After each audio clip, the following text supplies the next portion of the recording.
ഇത്തവണത്തെ തദ്ദേശ സ്വയംഭരണ തെരഞ്ഞെടുപ്പിൽ ശ്രദ്ധിക്കേണ്ട വലിയൊരു കാര്യം എന്താണെന്ന് വെച്ചാൽ BJPക്ക് ഏറ്റവും കുറവ് വോട്ട് ലഭിച്ചത് എറണാകുളം ജില്ലയിൽ ആണെന്നതാണ്.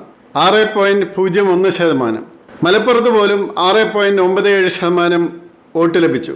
ഇതുപോലെ കോട്ടയത്ത് 15%, ഇടുക്കിയിൽ 10.9%, പത്തനംതിട്ടയിൽ 19.47% ഒക്കെ വോട്ടാണ് BJPക്ക് ലഭിച്ചത്. എന്നാൽ ഈ എറണാകുളത്ത് ഏകദേശം 48%-ലധികം ഹൈന്ദവർ ഉള്ള ഒരു ജില്ലയാണ്. അതുപോലെ തന്നെയാണ് കോട്ടയവും പത്തനംതിട്ടയിലും ഇടുക്കിയിലുമൊക്കെ. പത്തനംതിട്ടയിലുമൊക്കെ ഏകദേശം 55%-ലധികം ഹൈന്ദവർ ഉള്ള ജില്ലയാണ്. ഇവിടെ കാണുന്നത് ഹൈന്ദവരിൽ വളരെ ചെറിയ ഭാഗം മാത്രമേ ഈ ജില്ലകളിൽ BJPക്ക് വോട്ട് ചെയ്യുന്നുള്ളൂ എന്നത് ആണ്. അതോടൊപ്പം അവർ തയ്യാറാക്കിയിരുന്ന അല്ലെങ്കിൽ ഉദ്ദേശിച്ചിരുന്ന ക്രൈസ്തവ വോട്ടുകൾ ഈ ജില്ലകളിൽ അവർക്ക് ലഭിച്ചില്ല എന്നതുമാണ്. അതുകൊണ്ട് ആദ്യമായി സ്വന്തം വോട്ടുകൾ അവരുടെ ശക്തി മേഖലകളിലേക്ക് കടന്നു കയറാനാണ് ആദ്യം ശ്രമമുണ്ടാകേണ്ടത്.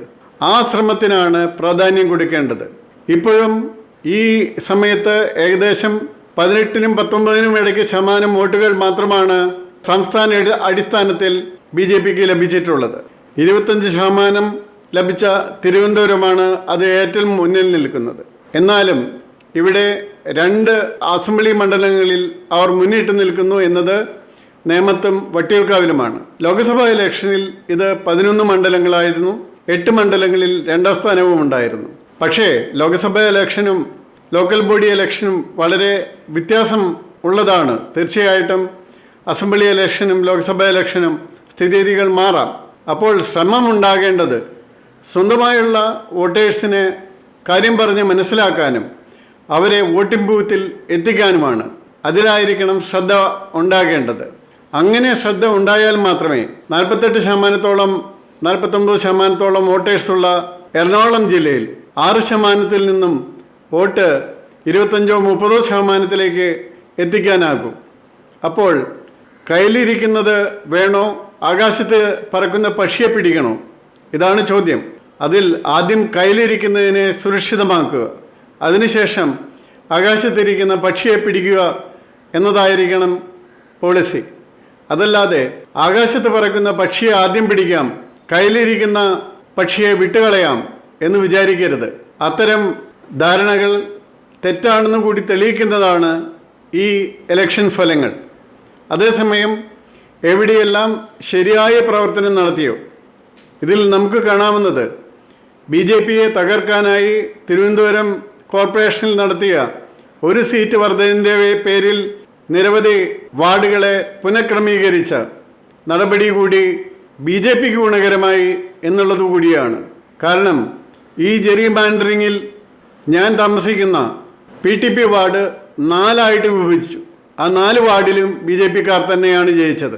അങ്ങനെയൊക്കെയാണ് സംഭവങ്ങൾ ഉണ്ടാകുന്നത്. അപ്പോൾ അതിനെപ്പറ്റി വലിയ വിവരം ഇടതുമുന്നണിക്ക് ഇല്ലായിരുന്നു എന്നുകൂടി നമുക്ക് കാണാം.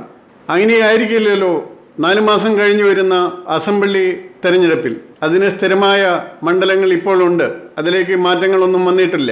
അതുകൊണ്ട് എനിക്ക് പറയാനുള്ളത്, വഴിയെ പോകുന്നതിനെ ശ്രദ്ധിക്കാതെ കയ്യിലിരിക്കുന്നതിനെ കൂടുതൽ സുരക്ഷിതമാക്കാനായിട്ടുള്ള ശ്രമങ്ങൾ ഈ ജില്ലകളിൽ വേണം. കാരണം മഞ്ചേശ്വരം പോലുള്ള സ്ഥലങ്ങൾ ജയിക്കാവുന്ന മണ്ഡലങ്ങളാണ്, എന്തിനേറെ കാസർഗോഡ് പോലും.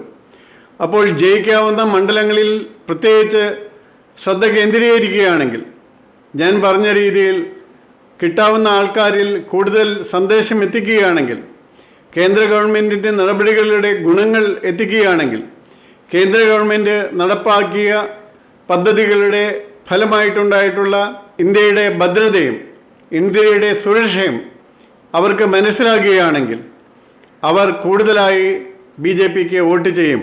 അതുകൊണ്ട് ചെയ്യേണ്ട കാര്യങ്ങൾ ഇങ്ങനെയാണ്. അതിനുശേഷമാകാം മറ്റുള്ളവരെ അനുനയിപ്പിക്കുന്ന പണികൾ. കാരണം എത്ര തന്നെ അനുനയിപ്പിച്ചാലും, ഛത്തീസ്ഗഡുകളിൽ പോയി കാര്യം പറഞ്ഞാലും അത്തരം കാര്യങ്ങൾ പെട്ടെന്ന് നടക്കുന്നതല്ല. കാസ ഒഴികെ മറ്റാരുടെയും വോട്ട് കാര്യമായി കിട്ടിയിട്ടില്ല എന്നുള്ള യാഥാർത്ഥ്യം മനസ്സിലാക്കണം.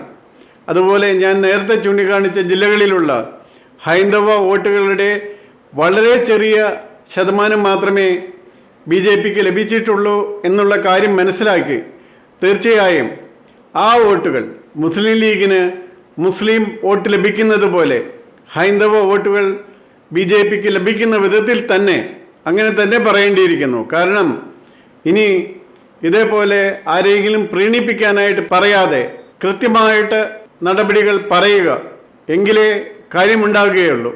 ആ രീതിയിൽ പ്രവർത്തിക്കണം എന്നാണ് എൻ്റെ അഭിപ്രായം.